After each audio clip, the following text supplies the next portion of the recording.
పోటీ పరీక్షల్లో రాజ్యాంగంపై ప్రశ్నలడుగుతారు. మన భారత రాజ్యాంగం 1950 జనవరి 26 నుండి అమల్లోకి వచ్చిన సంగతి తెలిసిందే. అయితే రాజ్యాంగం అమల్లోకి రాకముందు జరిగిన పరిణామాలపై కూడా పోటీ పరీక్షల్లో రావడం చూస్తూనే ఉన్నాం. భారత రాజ్యాంగం పూర్వ చరిత్రపై టీశాట్ ప్రత్యేక కథనం. భారత రాజ్యాంగ తయారీకి మూలమైన చట్టం 1935 భారత ప్రభుత్వ చట్టం. ఈ చట్టం భారతదేశ చరిత్రలో 1935 చట్టం ముఖ్యమైన చట్టం. ఈ చట్టం ద్వారా రాష్ట్రాలతో ద్వంద్వ ప్రభుత్వం రద్దు, కేంద్రంలో ద్వంద్వ ప్రభుత్వాన్ని ఏర్పాటు చేసింది. కేంద్ర రాష్ట్రాల మధ్య వచ్చే తగాదాలను తీర్చడానికి ఫెడరల్ కోర్టు ఏర్పాటు చేశారు. కొన్ని రాష్ట్రాల్లో హైకోర్టులను స్థాపించారు. అధికారాలను మొత్తం కేంద్ర రాష్ట్రాల మధ్య విభజించడం జరిగింది. అవి కేంద్ర జాబితా, రాష్ట్రాల జాబితా, ఉమ్మడి జాబితా. వీటితో పాటు రాష్ట్రాలకు స్వయం పాలన ఇవ్వడం జరిగింది. కొన్ని రాష్ట్రాలలో ఏక శాసనసభ, మరికొన్ని రాష్ట్రాలలో ద్విశాసనసభ ఏర్పాటు చేశారు.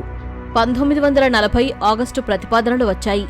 అవి రెండవ ప్రపంచ యుద్ధంలో భారతీయులు బ్రిటన్కు సహాయం చేసినట్లయితే యుద్ధానంతరం రాజ్యాంగాన్ని రూపొందించుకోవడానికి రాజ్యాంగ పరిషత్ నిర్మిస్తామని లార్డ్ లిన్లిత్గో ప్రకటన చేస్తాడు.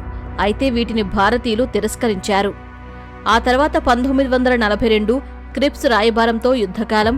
భారతదేశ రక్షణ బాధ్యత పూర్తిగా బ్రిటిష్ ప్రభుత్వానిదే. దీని ద్వారా రక్షణ మినహా మిగతా ప్రభుత్వ శాఖలు భారతీయులకు ఇవ్వడం జరిగింది. అయితే సంపూర్ణ స్వరాజ్యాంశం లేకపోవడంతో ముస్లిం లీగ్ క్రిప్స్ రాయబారం తిరస్కరించింది.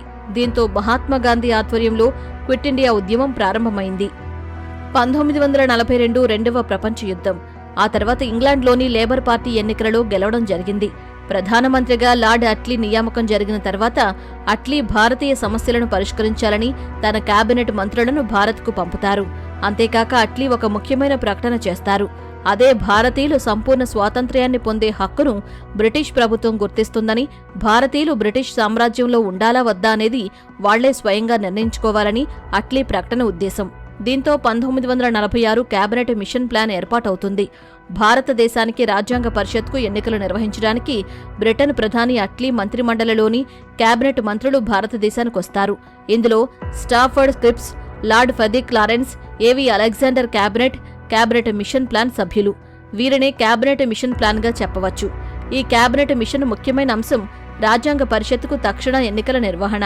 10 లక్షల ఓటర్ల రాజ్యాంగ పరిషత్తుకు ఒక్కొక్క సభ్యుణ్ణి ఎన్నుకుంటారు. ముస్లిం, సిక్కులకు రాజ్యాంగ పరిషత్ ప్రత్యేక ప్రాతినిధ్య ఏర్పాటు, రాజ్యాంగ పరిషత్కు ఎన్నికలు నిర్వహించడం, లార్డ్ మౌంట్ బాటన్ను కొత్త వైస్రాయిగా నియమించబడడం. 1942 కేబినెట్ మిషన్ ప్లాన్ ప్రకారం 389 సభ్యులతో రాజ్యాంగ పరిషత్తుకు 11/7/1946లో ఎన్నికలు జరిగాయి.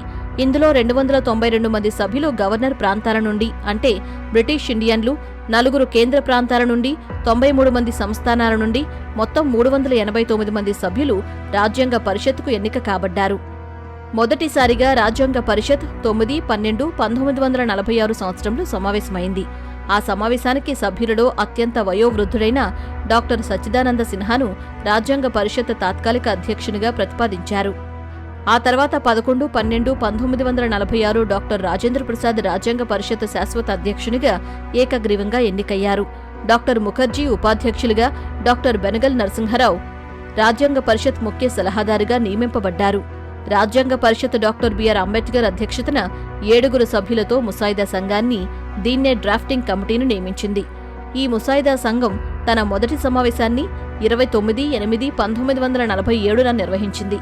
ఇందులో సభ్యుల గోపాలస్వామి అయ్యంగార్, అల్లాడి కృష్ణస్వామి అయ్యార్, కెఎం మున్షి, ఖైతాన్, మిత్తర్ మాధవరావు.